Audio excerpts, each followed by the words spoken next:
নমস্কাৰ আপোনালোক সকলোকে স্বাগতম জনাইছোঁ অসম ফিউচাৰ ইউটিউব চেনেললৈ। আশা কৰোঁ আপোনালোক সকলোৰে খবৰ ভাল। তো এইকেইদিন ভালখিনিয়ে কমেণ্ট কৰিছিল যে BSc নাৰ্ছিঙৰ কাউন্সেলিং কেতিয়া হ'ব, ইয়াৰে কাউন্সেলিংটো অনলাইন হ'ব নে অফলাইন হ'ব, কাউন্সেলিঙৰ প্ৰচেছবিলাক এই সকলোবিলাক কুৱেশ্যন কমেণ্ট কৰিছিলে। তো আজিৰ এইটো ভিডিঅ'ত এই সকলোবিলাক কুৱেশ্যনৰ এনচাৰ লৈ আহিছোঁ। যদি আমাৰ চেনেলটোত প্ৰথমবাৰৰ বাবে আহিছে তেনেহ'লে ছাবস্ক্ৰাইব কৰি কাষত থকা বেল আইকন অন কৰি থৈ দিব আৰু আমাৰ হোৱাটছআপ গ্ৰুপত জইন হৈ ল'ব, লিংক ডেছক্ৰিপশ্যনত দিয়া আছে। তো এতিয়া পলম নকৰি ভিডিঅ'টোৰ মেইন টপিকলৈ আগবাঢ়ো। তো প্ৰথম কুৱেশ্যনটোৰ অলৰেডি ভিডিঅ' বনোৱা আছে, কাউন্সেলিং কেতিয়াৰ পৰা হ'ব।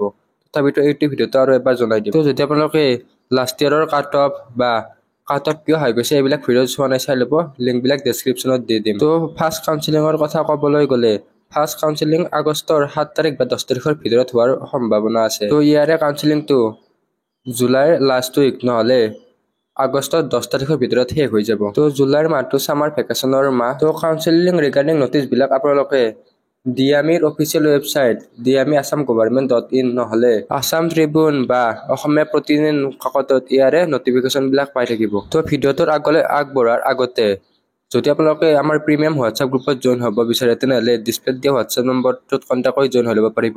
ইয়াতে আনলিমিটেড ইউজাৰ থাকিব পাৰিব। ইয়াতে নটিচৰ আপডেটবিলাক দিয়া হ'ব।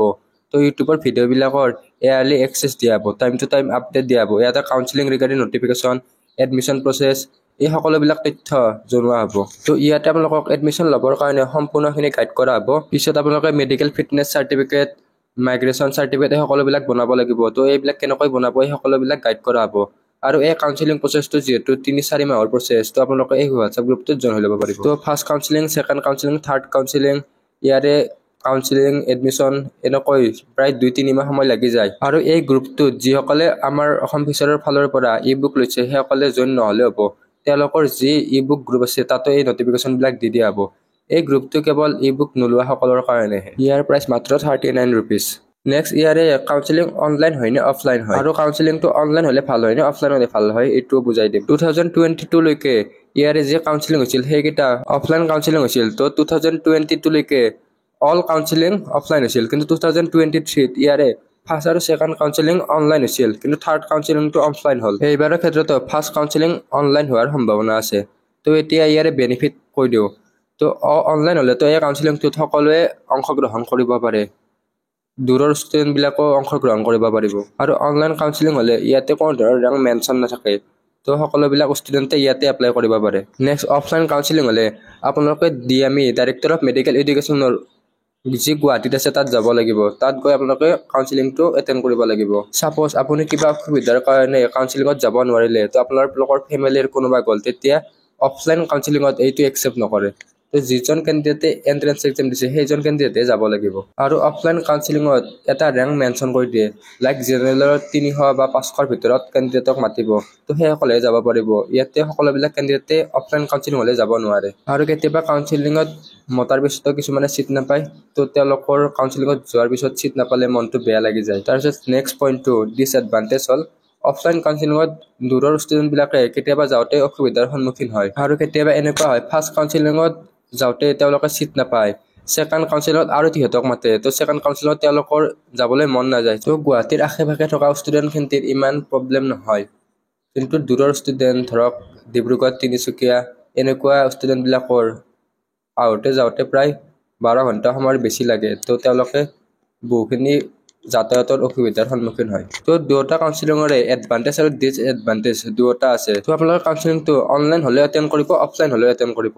যেতিয়া কাউন্সেলিং ৰিগাৰ্ডিং নটিফিকেশ্যন আহে আমাৰ চেনেলত বা হোৱাটছআপ গ্ৰুপত দি দিম। নেক্সট কাউন্সেলিং প্ৰচেছটো অনলাইন আৰু অফলাইন দুয়োটা কাউন্সেলিং প্ৰচেছে আপোনালোকক বুজাই দিম। তো অনলাইন কাউন্সেলিঙৰ ক্ষেত্ৰত প্ৰথমতে ডিএমই বা Srimanta Sankardev university of health ছায়েন্সত ইয়াৰে কাউন্সেলিং লিংক দিব। তো আপোনালোকে লিংকত গৈ ফৰ্মবিলাক ফিল আপ কৰিব লাগিব। ইয়াতে আপোনালোকে কলেজ প্ৰিফাৰেঞ্চ ডকুমেণ্টবিলাক আপলোড কৰিব লাগিব। আৰু কলেজ আপোনালোকে যিমান দিব পাৰে সিমান কলেজ প্ৰিফাৰেঞ্চ দিব পাৰে। ইয়াতে এনেকুৱা ধৰণে মেনশ্যন নাই যে এখন কলেজত কেৱল 2খন বা 3খন কলেজত দিব লাগে। তো আপোনালোকে ফাৰ্ষ্ট প্ৰিফাৰেঞ্চ, ছেকেণ্ড প্ৰিফাৰেঞ্চ এনেকৈ দিব পাৰিব। তো অনলাইন কাউন্সেলিং হ'লে এনেকুৱাকৈ লিংক দিব। তো লাষ্ট ইয়াৰো এনেকৈ দিছিলে। তো আপোনালোকে ইয়াৰে ফৰ্মখন ফিল আপ কৰাৰ পিছত ছাবমিট কৰাৰ পিছত আপোনালোকে এটা ফিজ পে'মেণ্ট কৰিব লাগিব। ইয়াৰে ফিজটো 500 পৰা 600 টকা হ'ব। তো সকলোবিলাক হৈ যোৱাৰ পিছত এসপ্তাহৰ ভিতৰত ইয়াৰে মেৰিট লিষ্ট প্ৰকাশ কৰে। তো যিবিলাক ষ্টুডেণ্টে চিট পায় এই মেৰিট লিষ্টখনত তেওঁলোকৰ নামবিলাক থাকে। তাৰপিছত আপোনালোকে এডমিশ্যন ল'ব লাগে। তো এইটো হৈ গ'ল অনলাইন কাউন্সেলিং। আৰু এবাৰ অফলাইন কাউন্সেলিঙৰ কথা কৈ দিওঁ। অফলাইন কাউন্সেলিঙৰ ক্ষেত্ৰত অসমীয়া প্ৰতিদিন বা আছাম ট্ৰিবিউন নিউজ পেপাৰ আৰু ডিএমিৰ অফিচিয়েল ৱেবছাইটত ইয়াৰে কাউন্সেলিং ৰিগাৰ্ডিং নটিফিকেশ্যনবিলাক প্ৰকাশ কৰিব। তো অফলাইন কাউন্সেলিঙৰ ক্ষেত্ৰত এই নটিছখনত ৰেংক মেনশ্যন থাকিব। তো কাষ্ট ৱাইজ এটা ৰেংক মেনশ্যন কৰি দিব যে এইটো ৰেংকলৈকে ষ্টুডেণ্টখিনিক কাউন্সেলিং কৰিব যাব পাৰিব। তো সেই নটিছখনতে মেনশ্যন কৰিব যে কি ডকুমেণ্ট লাগে। তো ডকুমেণ্টৰ অলৰেডি ভিডিঅ' বনোৱা আছে, আপোনালোকে চাই ল'ব পাৰিব। ইয়াতে আপোনালোকৰ CWBSc নাৰ্ছিঙৰ যিখন এডমিট কাৰ্ড আছে, অৰিজিনেল এডমিট কাৰ্ডখন লাগিব, যিখন আপোনালোকে এন্ট্ৰেন্স এক্সাম দিয়াতে লৈ গৈছিল।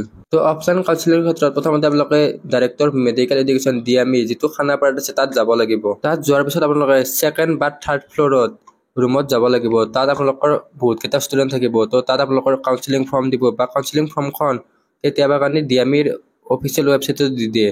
এইখন আপোনালোকে ফিল আপ কৰিব লাগিব। তাতো আপোনালোকে প্ৰিফাৰেঞ্চ দিব লাগিব, ফৰ্মখন ফিল আপ কৰিব লাগিব। SSUHSৰ CWBSc নাৰ্ছিঙৰ ৰোল নং কিমান মাৰ্ক পাইছে এই সকলোবিলাক দিব লাগিব। তাৰপিছত কাউন্সেলিঙত ৰেংক 1ৰ পৰা মাতি যাব। প্ৰথমতে আনৰিজাৰ্ভ কেটেগৰীৰ চিটবিলাক ফিল আপ কৰিব। তো যিসকল কেণ্ডিডেটৰ ভাল ৰেংক আছে, ছাপ'জ 1ৰ পৰা 10লৈকে OBCৰ কেণ্ডিডেট আছে, SC STৰ কেণ্ডিডেট আছে, তো সিহঁতে আনৰিজাৰ্ভ কেটেগৰীতে চিটবিলাক পাই যাব। তো আনৰিজাৰ্ভ কেটেগৰীৰ চিটবিলাক ফিল আপ হোৱাৰ পিছত EWS কেটেগৰীৰ চিটবিলাক ফিল আপ হ'ব। তাৰপিছত OBC কেণ্ডিডেটৰ চিটবিলাক ফিল আপ হ'ব। তাৰপিছত SC ST এনেকৈ সকলোবিলাকৰ চিটবিলাক ফিল আপ হৈ আহিব। তো যদি এই সকলোবিলাক কাউন্সেলিং হোৱাৰ পিছত চিটবিলাক খালী ৰয়, তেনেহ'লে আৰু এটা নেক্সট কাউন্সেলিং হ'ব। তো সেই কাউন্সেলিঙতো এনেকৈ ৰেংক ৱাইজ মাতিব। তো অফলাইন কাউন্সেলিঙত যোৱাৰ পিছত আপোনালোকে ভিতৰত কি কৰিব? তো যেতিয়া আপোনালোকক ৰেংক ৱাইজ মাতিব, ভিতৰত যোৱাৰ পিছত বহুতকেইটা টিচাৰ্ছ থাকিব, সিহঁতে আপোনালোকৰ ৰেংক স্ক'ৰ এইবিলাক চেক কৰিব। লগতে আপোনালোকৰ যিবিলাক ডকুমেণ্ট লাগে সেই সকলোবিলাক ডকুমেণ্ট সিহঁতে চেক কৰিব। তো কাৰোবাৰ যদি কিবা ডকুমেণ্ট নাই বা কিবা বস্তু ভুল আছে তেনেহ'লে সেইখন ৰিজেক্ট কৰি দিব।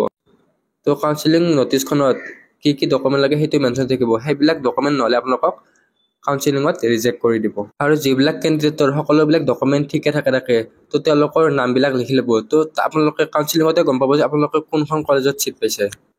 তো তাৰ এসপ্তাহমানৰ ভিতৰত ইয়াৰে যিখন মেৰিট লিষ্ট বা এডমিশ্যন লিষ্ট আছে সেইখন প্ৰকাশ কৰিব। তো এডমিশ্যন লিষ্টখনত আপোনালোকে যিখন কলেজত চিট পাইছে সেই কলেজখনত যাব লাগিব। তো যাই আপোনালোকে তাত মেডিকেল চেকআপ এইবিলাক কৰাৰ পিছত এডমিশ্যনটো ল'ব লাগিব। তো আপোনালোকক থুলমূলভাৱে কাউন্সেলিঙৰ প্ৰচেছখিনি বুজাবলৈ চেষ্টা কৰিলোঁ। তো যিসকলে আমাৰ চেনেলটো প্ৰথমবাৰৰ বাবে আহিছে তেন্তে ছাবস্ক্ৰাইব কৰি কাষত থকা বেল আইকনটো অন কৰি থৈ দিব। তো ভিডিঅ'টো আপোনালোকে বুজি পালে নে নাই কমেণ্ট কৰি জনাব। আৰু ইয়াৰে কাউন্সেলিঙত কোনো ধৰণৰ কুইজ বা ভাইভা টাইপৰ একো নহয়, জাষ্ট আপোনালোকৰ ডকুমেণ্টকেইখন চেক কৰিব। আৰু অনলাইন কাউন্সেলিঙতকৈ অফলাইন কাউন্সেলিঙত আপোনালোকৰ কিছুমান নতুন অভিজ্ঞতা হয়। তো তাত কেনেকৈ কাউন্সেলিং কৰিব লাগে, তো ডিএমিত যাব লাগিব, এই সকলোবিলাক নতুন অভিজ্ঞতা আপোনালোকে পাব। তো যি কি নহওক এইটো ভিডিঅ'ত এইখিনি আছিল। আশা কৰোঁ আপোনালোকে ভিডিঅ'টো ভাল পালে। ধন্যবাদ।